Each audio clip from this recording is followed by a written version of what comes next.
Hi all. നാളെ എൻ്റെ birthday ആണ് കേട്ടോ, ജൂലൈ 2. നാളെ എനിക്ക് 41 വയസ്സാവുന്നുണ്ട്. സോ ഈ 41 വയസ്സായപ്പോൾ എനിക്ക് നിങ്ങളുടെ അടുത്ത് ഒരു കാര്യം ഒന്ന് കമ്മ്യൂണിക്കേറ്റ് ചെയ്താൽ കൊള്ളാമെന്നുണ്ടായിരുന്നു. നമുക്ക് ഇന്ത്യക്ക് സ്വാതന്ത്ര്യം കിട്ടിയ സമയത്ത് ഇന്ത്യയുടെ ആവറേജ് ആയുസ് എന്ന് പറയുന്നത് നിങ്ങളുടെ കാര്യമൊന്നും അല്ല, ഒരുപാടൊന്നും ഇല്ലായിരുന്നു. 37 വയസ്സായിരുന്നു. അതിൽ കുറേ ശിശുമരണങ്ങളും ഒക്കെ വന്നിട്ട് 37 വയസ്സായിരുന്നു നമ്മുടെ ആവറേജ് ആയുസ്. ഈ 37 വയസ്സിൽ നിന്ന് ഇന്ന് നമ്മൾ എത്തി നിൽക്കുന്നത് 70 വയസ്സിന് മുകളിലേക്കാണ് നമ്മുടെ ആവറേജ് ആയുസ്.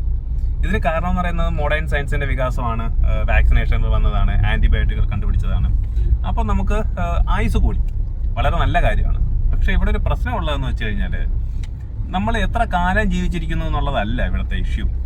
നമ്മൾ ജീവിച്ചിരിക്കുന്നിടത്തോളം കാലം എത്രത്തോളം ഹെൽത്തി ആയിട്ട് ജീവിച്ചിരിക്കുന്നു എന്നുള്ളതാണ്.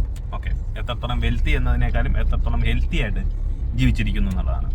നമ്മൾ 70, 80, 90 വയസ്സ് വരെ ജീവിച്ചിരുന്നിട്ട് ഒന്ന് എഴുന്നേറ്റ് നടക്കാൻ പറ്റിയില്ലെങ്കിൽ, ഒന്ന് നമ്മുടെ പേരക്കുട്ടികളോടൊന്ന് ചില്ല് ചെയ്യാൻ പറ്റിയില്ലെങ്കിൽ, സ്വന്തം പ്രാഥമിക കാര്യങ്ങൾ പോലും ഒന്ന് ചെയ്യാൻ പറ്റിയില്ല എന്നുണ്ടെങ്കിൽ പിന്നെ നമ്മൾ എന്തിനാണ് ഇത്രയും കാലം ജീവിച്ചിരുന്നിട്ട് നമുക്ക് അതിൻ്റെ യൂസ് ഒന്നും ഇല്ലല്ലോ.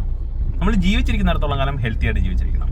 അതുകൊണ്ടാണ് ഞാൻ എപ്പോഴും പറയാറുള്ളത്, നിങ്ങൾ പ്രായമാകുമ്പോൾ ഇനി ഒന്നും ചെയ്യണ്ട എന്ന് കരുതിയിട്ട് എക്സസൈസൊക്കെ യുവാക്കൾക്കാണെന്ന് പറഞ്ഞ് മാറി നിൽക്കാതെ, നമ്മുടെ ഏജ് കൂടുന്നതനുസരിച്ച് നമ്മൾ എക്സസൈസ് ചെയ്യേണ്ടതിൻ്റെ ആവശ്യകത കൂടുന്നു എന്ന് മനസ്സിലാക്കിയിട്ട് കൂടുതൽ ഫോക്കസ് ചെയ്ത് എക്സസൈസ് ചെയ്യുകയാണെന്നുണ്ടെങ്കിൽ നമ്മൾ ജീവിച്ചിരിക്കുന്നിടത്തോളം കാലം നമുക്ക് ആരുടെയും ഒരു സഹായമില്ലാതെ മാക്സിമം കാലം ജീവിച്ചിരിക്കാൻ പറ്റും.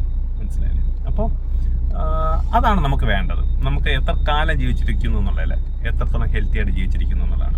സോ പ്രായം കൂടി എന്ന് പറഞ്ഞിട്ട് എക്സസൈസ് ചെയ്യാതിരിക്കുന്നവരടുത്താണ് എനിക്ക് പറയേണ്ടത്, നിങ്ങൾ ഇന്ന് ചെയ്യുന്ന ഓരോ പുഷപ്പും ഓരോ സ്ക്വാട്ടും നാളത്തേക്കുള്ള നിങ്ങളുടെ ഇൻവെസ്റ്റ്മെൻ്റ് ആയിട്ട് കരുതിയിട്ട് do your exercise. Thank you.